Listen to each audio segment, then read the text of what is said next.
پشاور کو منشیات سے پاک کرنے کے آپریشن میں پکڑے گئے سینکڑوں افراد تیزی کے ساتھ نئی زندگی کی جانب گامزن ہیں۔ کمشنر پشاور ڈویژن اور ڈی سی نے محکمہ اسپورٹس کی معاونت سے تہماس اسٹیڈیم میں اسپورٹس فیسٹیول کا اہتمام کیا، جس میں منشیات سے جان چھڑانے والے افراد نے کرکٹ، والی بال، بیڈمنٹن، رسہ کشی، 100 میٹر ریس اور دیگر کھیلوں میں اپنے جوہر دکھائے۔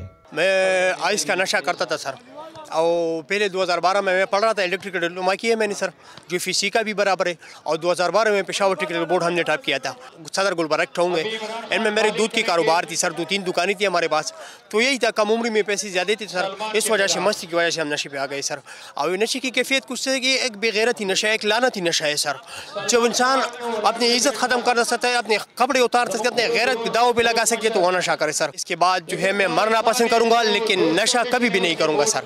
ابھی ہم ایک اعتباری اعتمادی شخصیت بن گئے سر، اس کے بعد ہم کاروبار بھی کریں گے، لہٰذا اس نشے نے سبھی جڑیں میرے کاٹی تھی زندگی کی، اعتبار، اعتماد، اخلاق، غیرت، عزت، خاندان سے جڑاؤ، سب کچھ ہم سے کاٹ لیا تھا سر اس آئس کے نشے نے۔ نشے کی طرف ہمارا قدم اٹھانا ایک تو غلط فہمی تھی، دوسرے سٹیپ سر ہمارے پاس پیسے تھے، اس وجہ سے مستی میں تھے، اس وجہ سے آ گئے سر۔ ہمارے پاس ایک اچھی ڈگری ہے اور ہمیں نوکری نہیں مل رہی تھی، پیسے بھی نہیں مل رہی تھی، اس وجہ سے سر ہمیں یہ قدم اٹھانا پڑا، جی مایوسی کی طرف آ گئے سر۔ ضلع انتظامیہ نے نشے کی لت میں مبتلا 2600 سے زائد افراد کو شہر کے مختلف علاقوں سے اٹھایا تھا۔ ان میں ہر عمر کے لوگوں کے علاوہ مالدار اور معروف گھرانوں کے افراد بھی شامل ہیں۔ میں نہ ہیروئن کرتا تھا، نہ آئس کرتا تھا، انجیکشن مارتا تھا، یہ نیلبین کن سوسیگان وغیرہ نہیں ہے، یہ کرتے تھے، اور گولیاں، آرام کی گولیاں یہ کہتا تھا۔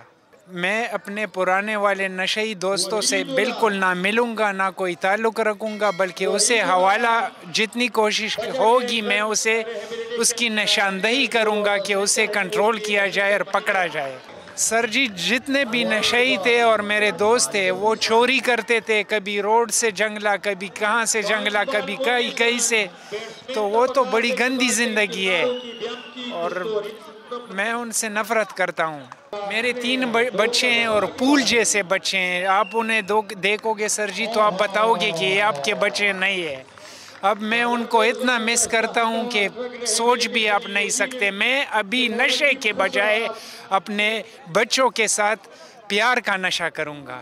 انہیں نشے کی لعنت سے چھٹکارا دلانے میں مختلف بحالی مراکز نے علاج معالجے میں انتظامیہ سے بھرپور تعاون کیا۔ عمر میں 22 کال عمر دی او نشه مې داسې یو انډیوال سره واده له تلم، اول سګرټ کې را باندې پاوډر وڅکلو، نو هغې نه چې ما شروع کړ، یو 8 ورځې مې وڅکل، 8 ورځې بعد مې ونه څکل، نو ما ته محسوسه شوه چې ما وجود درد کولو، هغه یې کولو، نو هغه شی غوښتلو، واده کړی بچیان مې دي، مونږ ته نه دی احساس شوی۔ پہلے مرحلے میں 1200 افراد کی بحالی مکمل کی گئی، جبکہ اس وقت 1300 افراد کی بحالی کا سلسلہ جاری ہے۔ سر جی ہم شاید اس وجہ نہیں کیا کہ نا ہمارا گھر مر بھی نہیں ہے اور ماحول خراب ہے، نا نشے وجہ سے کوئی آدمی اپنے رشتہ دیتا ہے۔ عمر کیا ہے؟ ہمارا عمر 30 سال ہے۔ بیماری ہے نا، نشہ بہت ذلیل چیز ہے، ہم نے اپنے جان بہت جلدی بوڑھا کرتے ہیں۔ شپږ کالونه دا نشه ما کوله او ډرایور یې مخکې مې ډرایوري کوله او د نشې نه ډرایوري م رانه پاتې ده، و بچي مې مخکې واړه نه وو او د نشه کې خدای پاک و بچي م را کړي دي او اوس مې بچي غټ دي، موږ سره خوند نه کوي، بس اوس کوشش کوو چې انشاءالله پرېږدو۔ مخکې ژوند دا 40 کاله عمر هم تېر کوو، الله که په زندګي پوه شوي، اوس دا ورځ په ورځ د خوشحالي زندگی خوند کوي۔ منشیات کی لت چھوڑ کر یہ افراد اب معاشرے میں اپنا کردار ادا کرنے کو تو تیار ہیں، لہٰذا ہم سب کی بھی ذمہ داری ہے کہ ان کی دل شکنی کی بجائے ان کی حوصلہ افزائی کریں۔